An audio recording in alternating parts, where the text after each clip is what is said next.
Que fais-tu ici, bon sang? Voyons voir. Ah oui, c'est cela. Tu es venu aujourd'hui pour parler d'une liaison que tu as eue, n'est-ce pas? Attends une minute, ne dis rien de plus, je t'en prie. Attends, comment ça? Mitch, chérie, tu connais ce médecin? Bien, non, je ne le connais pas. Merci beaucoup, Madame Patricia, d'avoir pris si bien soin de mon mari ici. Je m'appelle Harriet, j'ai 35 ans et je travaille en tant que gynécologue obstétricienne certifiée. Quand j'étais dans ma vingtaine, au début de ma carrière, juste après l'obtention de mon diplôme en médecine, j'étais tellement concentrée sur mon travail que je ne pense pas avoir pris de congé pendant une année entière avant que l'hôpital ne m'accorde une semaine de vacances. Pour résumer, je m'investissais énormément dans mon travail. Une partie de moi aspirait au mariage, mais je ne me sentais pas avoir suffisamment de temps pour cela. C'est alors qu'en un clignement d'œil, 5 années s'écoulèrent, durant lesquelles je travaillais et venais en aide à mes patients confrontés à leurs problèmes. Je suis finalement arrivée à la trentaine et j'ai commencé à prendre davantage mes marques dans mon travail. Je me suis beaucoup apaisée, disposant désormais de plus de temps libre, j'ai commencé à envisager plus sérieusement l'idée du mariage. J'ai tenté d'assister à des soirées de rencontres matrimoniales, mais peut-être est-ce dû au fait que je suis médecin, que les seules questions que les hommes m'ont posées lors de ces soirées concernaient mon revenu annuel. Il ne m'a pas fallu longtemps pour suspecter qu'une bande de dragueurs opportunistes n'était intéressée que par le fait de trouver une femme qui gagne beaucoup d'argent. J'ai donc considéré cette option comme une forme malhonnête de relation et je ne l'ai plus jamais envisagée. La seule autre option concernait des hommes qui devenaient complètement silencieux à l'instant où je leur disais que je travaillais en tant que médecin. C'était comme si cela n'était rien d'autre qu'une balle qui détruisait leur corde vocale. Si ces soirées de rencontres pour le mariage ne fonctionnaient pas, que devais-je faire pour trouver quelqu'un de bien?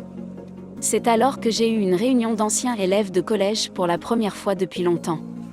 Et c'est là aussi que j'ai rencontré Mitch, mon actuel mari. Auparavant, Mitch n'était pas particulièrement remarquable, mais il avait toujours beaucoup de monde autour de lui.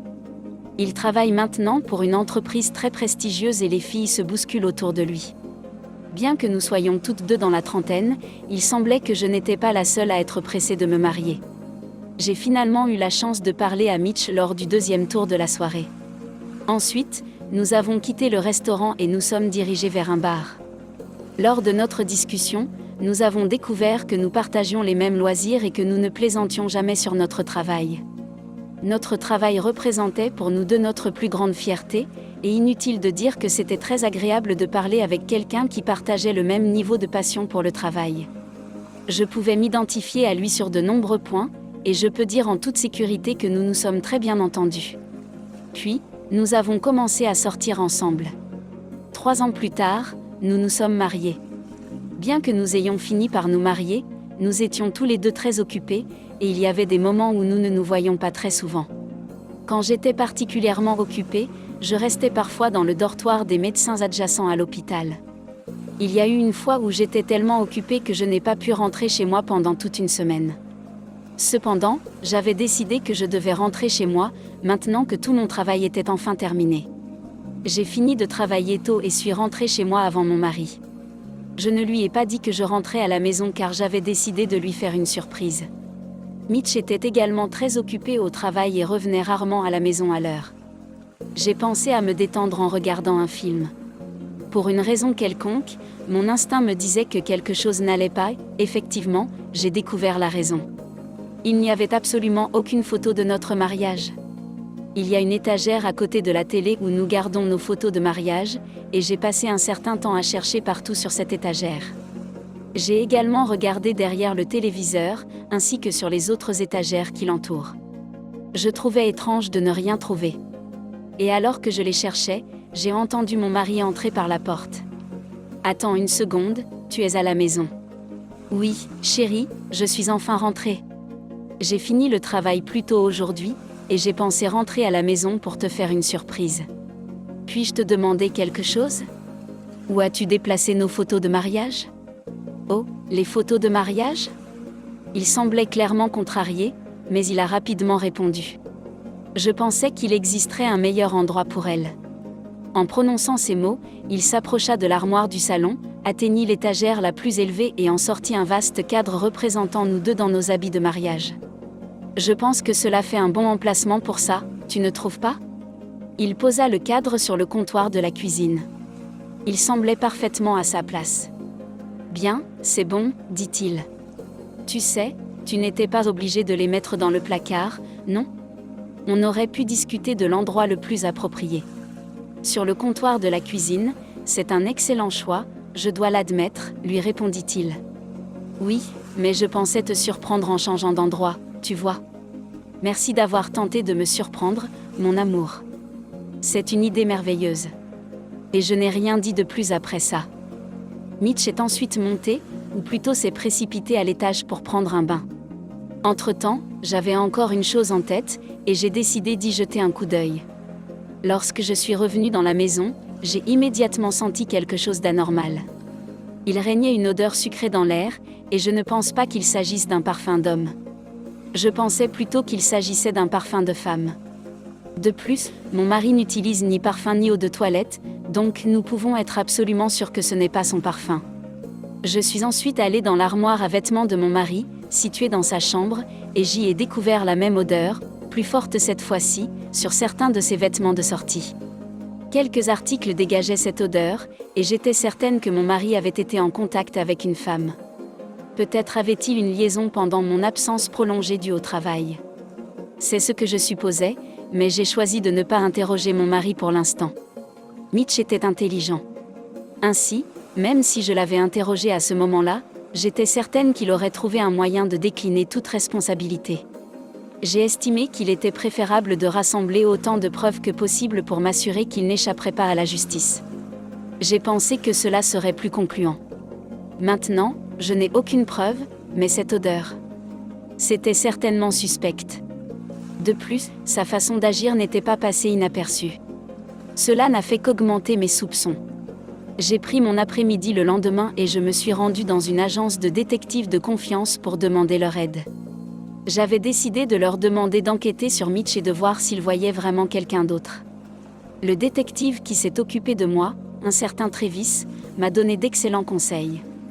Il m'a dit que si je soupçonnais Mitch, installer une caméra de surveillance en secret était toujours un bon moyen de confirmer ou d'infirmer totalement ses soupçons. Alors, j'ai fait exactement cela. J'ai acheté quelques petites caméras de surveillance de haute qualité à un prix raisonnable et les ai installées, dissimulées dans le salon, la salle de bain et nos 2 chambres. Par la suite, je suis restée chez le Dr Stormatory pendant quelques jours afin de laisser la caméra enregistrer mon mari ainsi que tout potentiel amant. Après quelques jours, je suis retournée à la maison uniquement pour récupérer mes caméras et je suis immédiatement retournée chez le Dr Stormatory. J'ai vérifié les images, et effectivement, il y avait bien une femme. Et elle allait et venait comme si la maison lui appartenait, et non à moi. Elle semblait être une femme calme, posée, l'incarnation même de la féminité idéale. Elle ne ressemblait pas au type de femme avec qui quelqu'un tromperait son épouse. Toutefois, elle donnait l'impression d'être innocente et n'oserait pas toucher un homme déjà pris. Mais encore une fois, cette expérience m'a appris à ne jamais juger un livre à sa couverture. La vidéo révélait tous les deux en train de s'embrasser dans le salon. Après avoir retiré leurs vêtements, ils ont pris la direction de ma chambre. Le reste du film était simplement insupportable à observer. En examinant de plus près la vidéo du salon, j'ai pu constater l'absence de photos de mariage. Je suis certain que Mitch avait éliminé toute trace de ma présence, en prévision de l'arrivée de cette femme. Dans une rage intense, j'ai jeté la caméra au sol. Il m'était tout simplement impossible de conserver mon sang-froid. Je ne suis pas le genre de personne qui se met facilement en colère. Cependant, en cet instant précis, l'incapacité de pardonner ces 2 traîtres a laissé mes émotions opter unanimement pour la vengeance. La seule interrogation était de savoir comment. Comment allais-je obtenir vengeance de mon époux? Mon esprit était submergé par un flot de pensées et d'idées.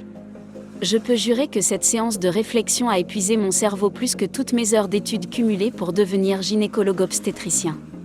J'étais au bord de l'explosion. J'ai alors reçu un appel de l'hôpital universitaire. L'appelant m'a demandé de venir apporter mon soutien à leur travail la semaine suivante. Étant donné que je n'étais pas, et ne suis toujours pas, un praticien généraliste, il était fréquent que d'autres établissements sollicitent mon aide. Je négociais souvent avec le directeur de ces différentes institutions médicales, et il était rare que je refuse leur demande d'assistance. Ce mode de vie me plaisait beaucoup. À chaque fois que je me rendais dans d'autres lieux, je rencontrais naturellement des patients différents, et je trouvais cette opportunité d'acquérir de l'expérience avec un plus grand nombre de personnes à la fois amusantes et enrichissantes. La semaine suivante, je suis allée à l'hôpital universitaire, d'où j'avais reçu la demande. J'étais en train d'examiner des patients, comme d'habitude, quand une personne totalement inattendue est entrée dans ma salle de diagnostic. Franchement, je ne pouvais pas contenir mon étonnement. J'étais tellement surpris que j'ai laissé échapper un petit cri, « Que diable !» Se tenant là, devant moi, à quelques mètres de distance, se trouvait la même femme que j'avais vue sur mes caméras de surveillance. La femme avec laquelle Mitch avait une liaison. Il s'est avéré que son nom était Madame Patricia Van Dyck. Non seulement j'ai été surpris de la trouver ici, mais aussi de ne pas avoir à faire appel de nouveau à une agence de détectives privés pour vérifier ses antécédents. Sa soudaine apparition m'a presque fait chanceler. Cependant, nous étions dans un hôpital. Elle était la patiente et j'étais son médecin. Outre mes problèmes personnels, je devais l'aider avec son problème. Alors, je suis entrée en mode concentration extrême et j'ai commencé mon traitement. Je suis venue ici pour discuter de l'infertilité, docteur. Selon Patricia, elle était fiancée à un homme et ils voulaient tous deux avoir un enfant avant de se marier plus tard dans l'année. Elle m'a raconté qu'elle et son partenaire avaient commencé à essayer d'avoir un bébé il y a plus d'1 an, sans succès. Patricia a alors pensé qu'il pourrait y avoir un problème avec la fertilité de l'un d'entre eux et a jugé préférable de le vérifier. C'est la raison pour laquelle elle est venue ce jour-là.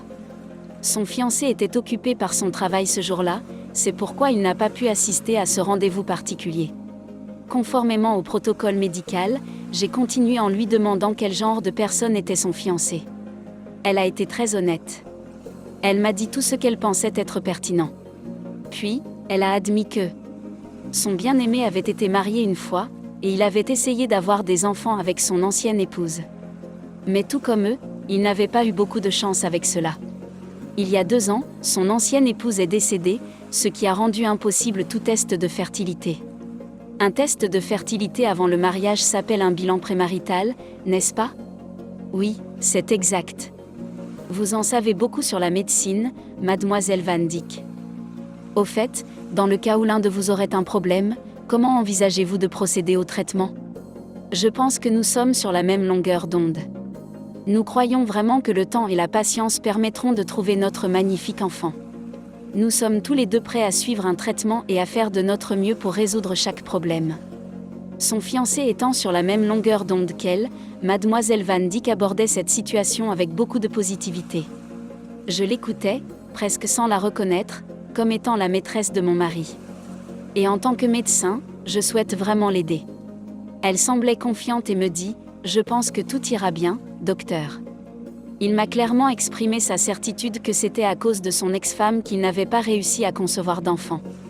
Mademoiselle Van Dyck parlait avec animation, espérant que le problème finirait par être résolu.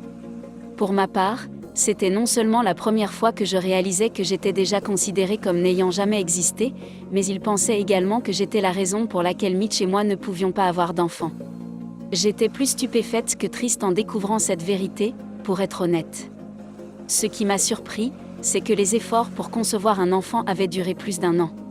Cela, à lui seul, semblait suggérer que la relation avait duré plus longtemps que cette période.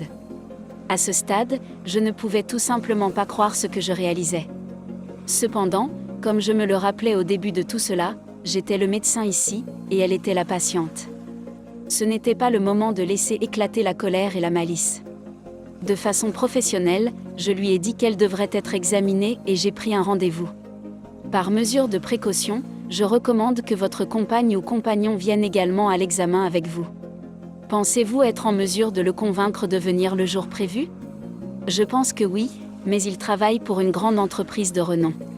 Je ne sais pas si son emploi du temps le lui permettra, mais je ferai ce que je peux, docteur. D'accord, maintenant, elle se vantait carrément. Eh bien, désolé de vous l'apprendre, idiote, mais cet homme qui travaille pour cette entreprise prestigieuse n'est autre que mon propre mari. C'est ce que j'ai failli dire, mais je me suis retenue. Il faut séparer le professionnel du privé.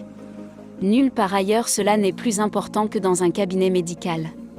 J'ai lutté avec cela pendant longtemps. Comment me venger de Mitch, et de cette femme avec qui il avait une liaison? J'ai enfin trouvé une opportunité idéale pour tout révéler, et ma tête, qui était en ébullition car j'avais été très occupée ce jour-là, s'est un peu apaisée.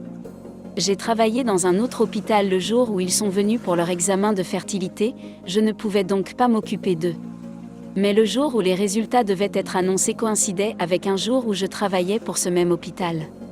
Je commençais à m'inquiéter, me demandant si je serais capable de garder mon sang-froid ou non. Maintenant que j'étais à quelques minutes de le prendre en flagrant délit en très haute résolution, ma soif de vengeance était prête à exploser. J'ai pris quelques grandes inspirations pour aider à apaiser mon esprit. Après ce qui semblait être une éternité, le moment de finalement appeler mon mari et son amante était arrivé. J'ai expliqué la situation à la jeune infirmière qui m'aidait dans mon travail. La chérie a quitté la salle avec un sourire pendant que j'appelais le nom de Miss Van Dyck. Mitch a suivi la femme dans ma salle de diagnostic. Madame Van Dyck avait l'air anxieuse, sans doute préoccupée par les résultats de ses examens. Mais le visage de mon mari.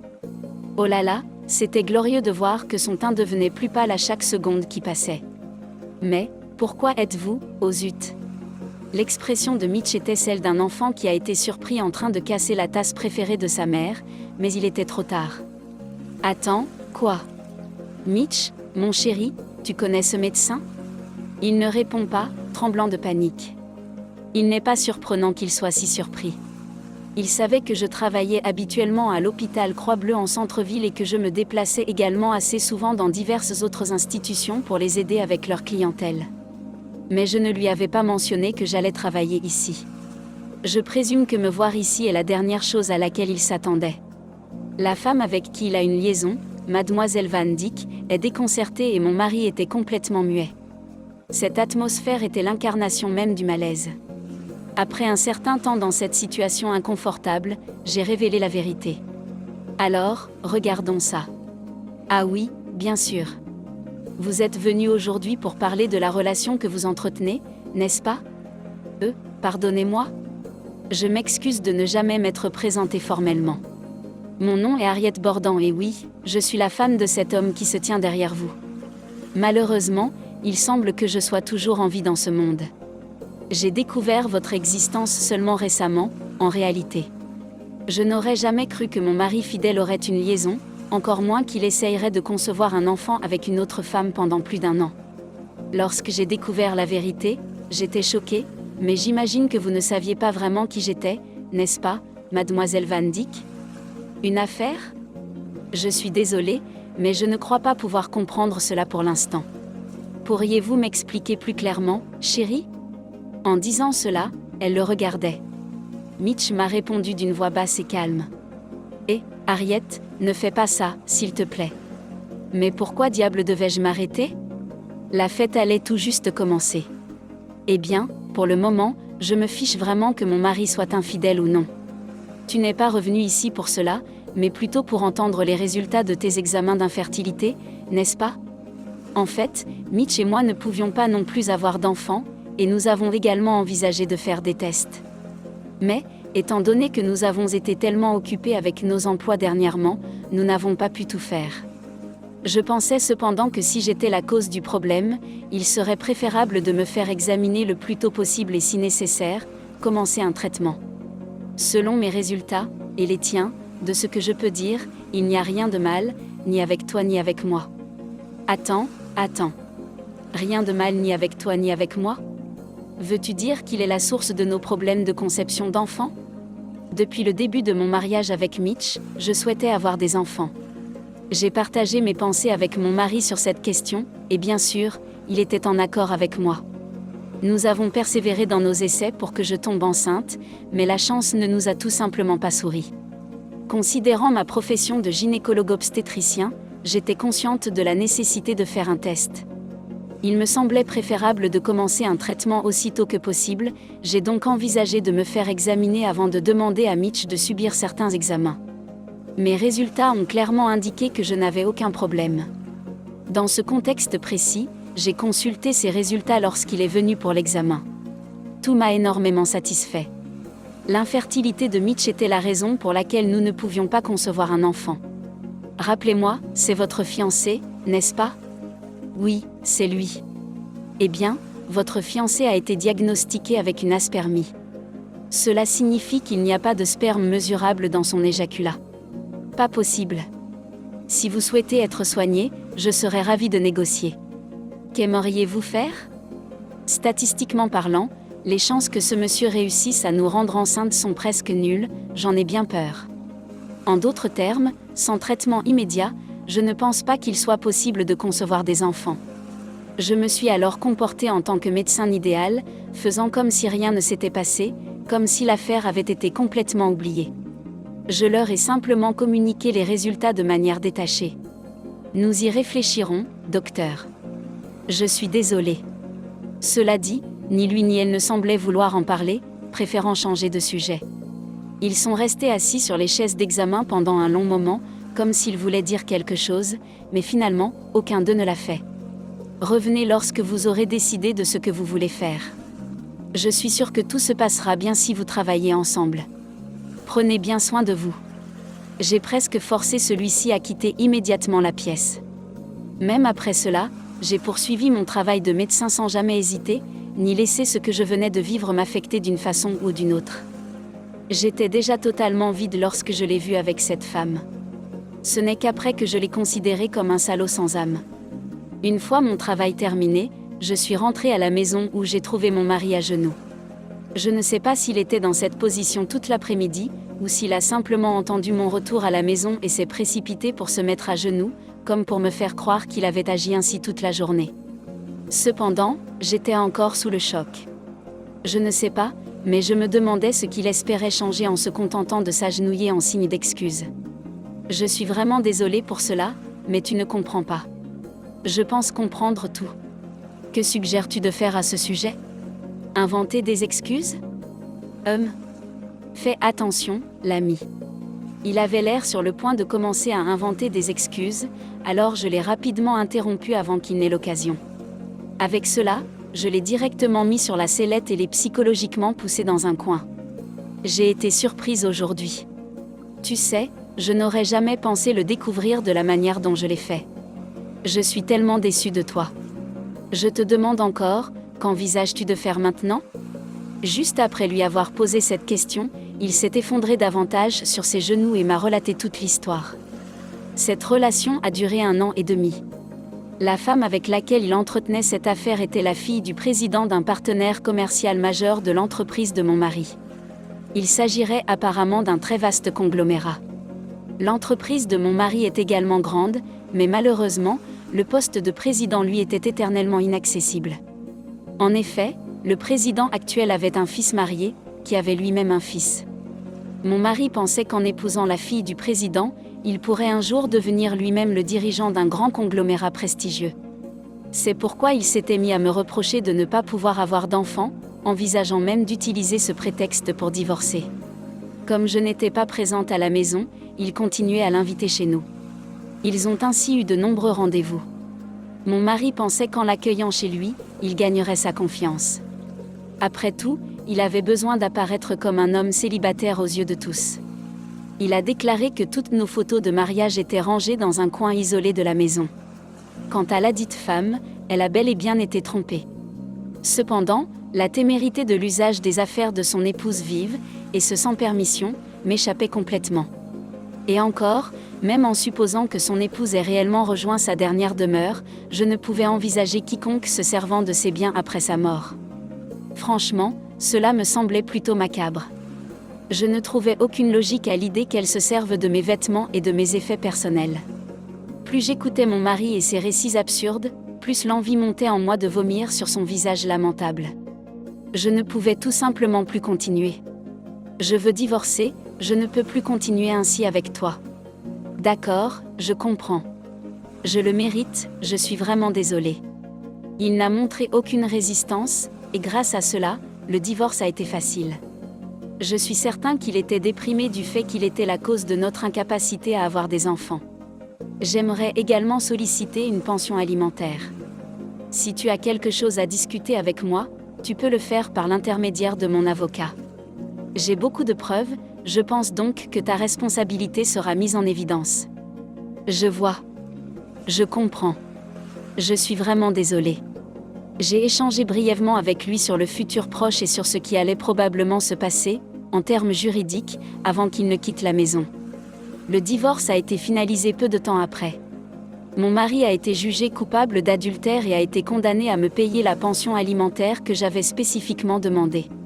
Quant à Madame Van Dyck, elle a révélé à ses parents qu'elle avait eu une relation avec un homme marié, en soulignant le fait qu'il lui avait menti.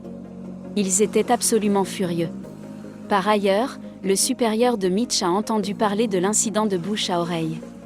De nos jours, sa position a considérablement chuté sur l'échelle du succès. Sa carrière a été sérieusement compromise. Il gagne désormais un salaire dérisoire en travaillant sur de petits postes, près d'une fenêtre, dans un coin perdu de l'entreprise. Ce n'est absolument pas la vie de promotion et de gloire qu'il avait autrefois imaginée. Peut-être que Mitch pensait qu'il pourrait au moins garder cette femme avec laquelle il avait une liaison parce que... Je suis complètement divorcée à présent. Entre ma femme et moi, c'est terminé. Tu es la seule femme à qui je pense maintenant. Tu m'as menti une fois, et ma confiance en toi a été perdue, tu sais. Je suis désolée. Vraiment, je suis tellement désolée. Harriet et moi sommes séparés depuis un certain temps. C'est juste que nous n'avons jamais entamé de procédure de divorce, mais... C'est tout terminé maintenant. Notre bonheur peut reprendre son cours, comme nous l'avions prévu ensemble. Je t'aime, Patricia. J'ai déjà contacté un avocat et j'ai prévu de t'attaquer en justice pour violation de droit à la chasteté. Ne t'approche jamais de moi, ne me parle plus jamais, de quelque manière que ce soit. Bien que mon mari était un homme marié, il avait essayé de parler de mariage avec Mademoiselle Van Dyck. Cette femme a vraiment fini par le poursuivre en justice pour violation des droits de chasteté et a gagné le procès. Désormais, Mitch doit me verser une pension alimentaire, ainsi qu'à son amant, tout en travaillant dans un emploi non épanouissant, près d'une fenêtre, dans une région isolée de l'entreprise. Il ne pouvait en aucun cas quitter son poste pour se retrouver sans emploi, même pour un court instant. Et maintenant, il est toujours sous le regard vigilant de la loi. En outre, il est également sous le regard attentif de ses collègues. Et une fois que ce fiasco s'est calmé, j'ai reçu un appel de Miss Van Dyck. Elle m'a dit qu'au moment de leur liaison, elle ignorait que Mitch était marié. Malgré tout, elle voulait assumer la responsabilité de m'avoir blessée et a proposé de me verser elle-même une pension alimentaire. Je lui ai répondu que je ne voulais plus rien avoir à faire avec elle et que je ne souhaitais plus qu'elle me contacte, avant de raccrocher. J'ai apprécié son geste gentil, mais sa trahison a détruit toute possibilité de réconciliation. Peu de temps après le divorce, j'ai vendu la maison où Mitch et moi vivions ensemble. Peut-être que l'idée de cette femme portant la majorité de mes vêtements et utilisant mes affaires personnelles me faisait du mal. En déménageant, j'ai donc éliminé un grand nombre de mes biens. Aujourd'hui, je vis dans une nouvelle maison, avec de nouveaux meubles et appareils. J'ai aussi une nouvelle collection de vêtements attrayants. Ce redémarrage a été assez rafraîchissant. Désormais, je prévois de concentrer toute mon énergie sur mon travail, que je trouve extrêmement gratifiant malgré son exigence. Et je vais travailler dur pour avoir une belle vie. Si vous avez aimé ce témoignage, n'hésitez pas à liker la vidéo, commenter et partager. Abonnez-vous également à la chaîne et activez la cloche pour être notifié de la prochaine vidéo. Prenez soin de vous.